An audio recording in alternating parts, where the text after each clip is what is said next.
So welcome back to the Java OCP 21 series exam 1Z0-830. I am Arup Basu from ClusterMicro Technologies. So in this video we are covering handling values section arithmetic and Boolean expressions which falls under the OCP 21 syllabus objective. So before we start, if you are new to this channel, this series covers every objective of the Oracle Certified Professional Java SC21 exam. So subscribe and hit the bell so you do not miss any video in this series. Okay.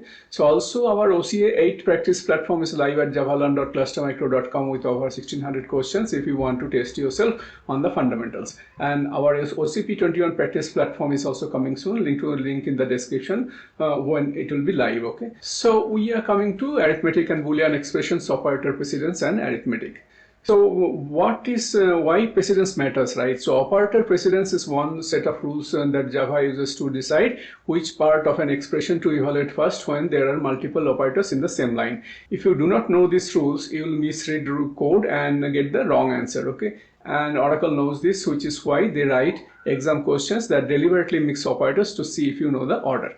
The good news is that you do not need to memorize the entire table for the exam. You need to know the practical subset, the operators that actually appear in the Java code questions. Okay, so if you see in the left column, so you have to read it. Read this table from top to bottom. Okay, the operators at the top are evaluated first, operators at the bottom are evaluated last. So highest precedence, right? Post and prefix, increment and decrement, plus plus and minus sit at the very top. When Java sees I plus plus or plus plus I in an expression, it processes the increment before almost everything else. We will see examples of this in the type promotion slide. Okay, and then we have multiply, divide and modulo. That is, these three are grouped together. So when you see any of this in an expression alongside plus or minus, the multiplication group always wins. Okay, always evaluate this first. Then we have add and subtract. So plus and minus come after, they are lower priority than multiplication. Then in the fourth line we have shift operators, and these are bitwise shift operators. They appear occasionally on the exam but less frequently than arithmetic. Okay, and then we have comparison operators, right? Less than, greater than, less than, equal to, greater than, equal to, an instance of. These evaluate after all the arithmetic is done. That makes sense. Okay, and because you compare results after calculating them. Then we have, so sixth is equality. Equal, you see, and not equals, right? These are even lower than comparison.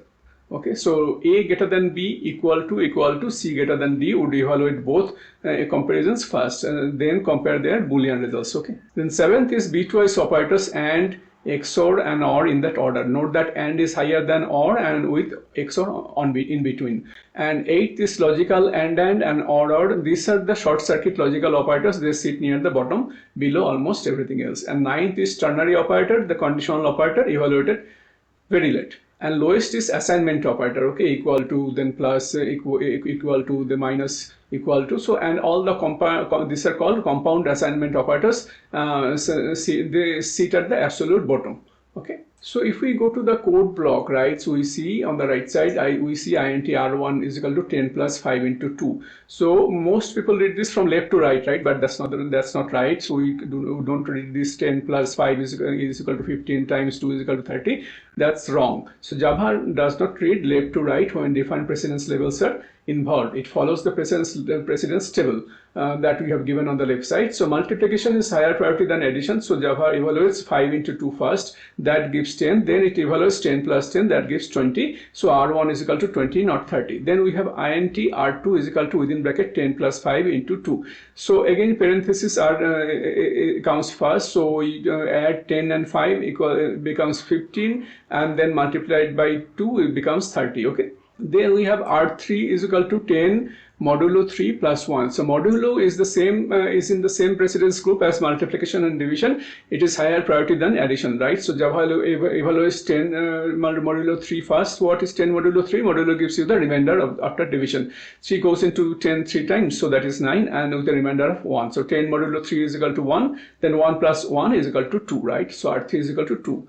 Then we have int R4 is equal to 2 plus 3 into 4 minus 1. So there are three operators here, plus, then multiplication, then minus, right? Multiplication is highest. So evaluate 3 into 4 first, that gives 12. Now the expression becomes 2 plus 12 minus 1. These are all the same at the same precedence level, addition and subtraction. So when operators have equal precedence, Java evaluates left to right. So 2 plus 12 is equal to 14, then 14 minus 1 is equal to 13. Okay, so R4 is equal to 13.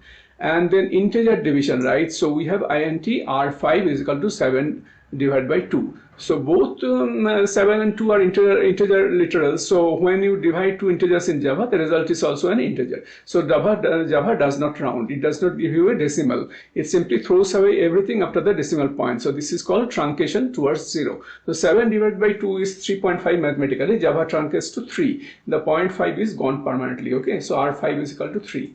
And then double R6 is equal to 7.0 divided by 2. That 7.0 is a double literal, so you can tell because of the decimal point. When you have a mixed expression where one operand is a double and the other is an int, Java promotes the int to a double before performing the division. So the 2 becomes 2.0, and then 7.0 divided by 2.0 is performed as a floating point division, which gives the correct decimal value of 3.5.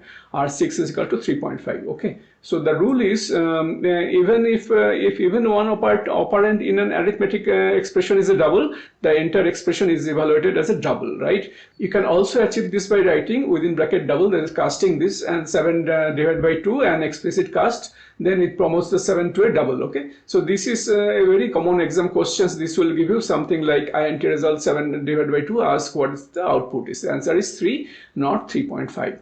Then we have modulo with negative. Okay, so we have int 7, R7 is equal to minus 7 modulo 3. In Java, the sign of the modulo result always follows the sign of the left operand. The left operand is minus 7, which is negative. Therefore, the result will be negative. Okay, so 7 modulo 3 is 1. Now put the sign back. Since the left operand is negative, the result is minus 1. Okay, so R7 is equal to minus 1. Then we have int R8 is equal to 7 modulo minus 3, right? So left operand is 7, which is a positive, so the result will be positive regardless of what the right operand sign is. The magnitude is 7 modulo 3 is 1. So we ignore the sign of the right operand for the magnitude calculation. Since our left operand is positive, the result is positive. Okay, R8 is equal to 1. Then we come type promotion and casting compile errors, right? So here the rule is whenever Java performs any arithmetic operation, addition, subtraction, multiplication, division, modulo on values of type byte, short or char, so it first promotes both operands to int before doing the calculation. Okay, so the result is therefore always at least an int, even if both operands were smaller types. So this is called numeric promotion. So we see that byte a is equal to 10, and we declare a variable of type byte, assign the literal value 10, right? So the byte type can hold values from negative 128 to positive 127. So 10 fits there comfortably, so this compiles fine.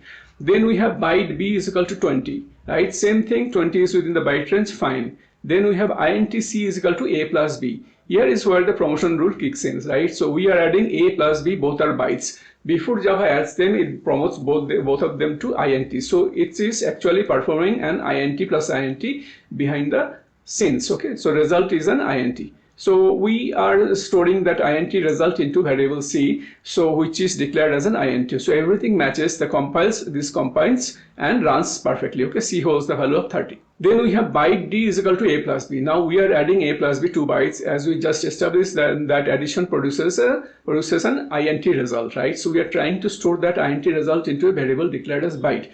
Now int is 32 bits, a byte is a 8 bit. You cannot automatically squeeze a 32 bit value into a 8 bit slot, right? So compiler will refuse. It will say that I have an int on the right side, so and a byte on the left hand side. So I'll not silently discard the upper 24 bits, right? That will be a compile error. The error message you would see something like incompatible types, possible lossy conversion from a int to byte. Okay, then we have byte e is equal to casting of a plus b by byte, right? So within bracket byte. So this is the fix. The cast byte tells the computer, I know the expression produces an int. I am explicitly telling you to narrow it down to a byte. So I accept responsibility for any data loss that might occur, right? The parenthesis around a plus b is very important. So you need them, because without them, the cast would only apply to a alone, not the whole expression. So write a plus b and then cast them by byte to cast the entire result, right? In this case, the value 30 does fit in a byte, right? So no data is lost here. But if the sum had been 200, which does not fit a byte, the cast would still compile, but the stored value would be garbled due to overflow, okay? The compiler lets you make that choice. It just will not make it silently. Then you have int I is equal to 100, okay? And long L is equal to I. So int to long, right? Automatic widening. So let's go with this. So int I is equal to 100. So it's plain integer variable holding 100, okay? And then we have long L is equal to I. So we are assigning an int to a long variable. So int is 32 bits and long is 64 bits. So 32-bit value fits perfectly inside a 64-bit slot with room to spare, okay? So the Java will widen automatically. No cast is needed here, right? So then we have double dbl is equal to I, right? So what happens here is that we are assigning an int to a double. Again, the widening will happen. So double is 64-bit floating point, int is 32-bit integer. So int value is converted into a floating point equivalent, no data loss. So no cast is needed, compiles, it will compile fine. So double dbl, then it will hold the value of 100.0, right? So widening hierarchy to know is that byte to short to int to long to float to double, okay, going from left to right, from smaller to larger, right? It's always automatic. So again, you can repeat after me that byte to short to int to long to float to double, okay, going from left to right. Then we have byte x is equal to compound assignment here, right? So if you see byte x is equal to 10, then x plus equal to 1, right? What happens is that compound assignment operator is in play here, right? Plus and then equals, right? Equal to. So this will compile perfectly fine. Why? Because what happens is that x is a byte and adding 1 to it produces an int. So should not this fail just like line 4 in the previous block? So the answer is that compound assignment operators, that plus equal to, then minus equal to, then multiplication equal to, then division equal to, and modulo equal to, and all the others, they have a hidden implicit narrowing cast built into them by Java language specification, okay? When you write x plus equal to 1, the compiler actually treats it as x is equal to x plus 1, then cast by byte, right? With the byte casting, okay? The cast is invisible. It is automatically inserted by the compiler. This is a deliberate design decision in Java to make compound operators convenient for smaller types, okay? Then we have x is equal to x plus 1. This looks like it should do exactly the same thing, and logically you might argue that x plus equal to 1 and x is equal to x plus 1 are equivalent, right? But they are not equivalent in Java when x is a smaller type than int, okay? So when you write x is equal to x plus 1, the compiler evaluates right hand side x plus 1. X is a byte, the addition promotes x into an int and adds 1, result is an int. Now the compiler looks at left hand side, x is a byte, trying to assign an int to a byte without explicit cast, it's a compiler time error, okay? Here there is no automatic casting that happens in case of compound operator, okay? Then literal assignment is that we have byte lit is equal to 42. So 42 is a literal integer value. The compiler knows at compiler time that 42 falls within the valid byte range of -128 to +127. So the compiler makes an exception and allows this assignment without requiring an explicit cast. It checks the value right there at compile time and says that fits, I will allow it. So, and in line 2, byte bad, right? 200 is also a literal, but 200 is greater than 127, which is maximum value a byte can hold. The compiler checks that this at compile time and rejects it immediately, because it will lead to compiler errors, incompatible types, right? So this only works for compile time constant literals. If you had a variable holding 42 instead of a literal 42, compiler would not perform this range check, okay? So it would see that an int variable and refuse the assignment without a cast, regardless of the actual value stored. So byte lit is equal to 42, it will compile, but int I is equal to 42 and then byte lit is equal to I, it will lead to compile error, okay? That we have to understand here. So it doesn't compile because I is a variable and the compiler only checks literal values at compile time, okay? If you got value from this video, please like and subscribe. It genuinely helps this series reach other OCP candidates who need it, okay? So if you want to practice OCA questions right now, you can go to javalearn.clustermicro.com. Over 1600 questions are there, and there are timed exams, detailed explanations, and free trial available. So OCP 21 practice questions are also coming soon. You can email ab.clustermicro@gmail.com if you want early access notification. So I'll see you in the next video.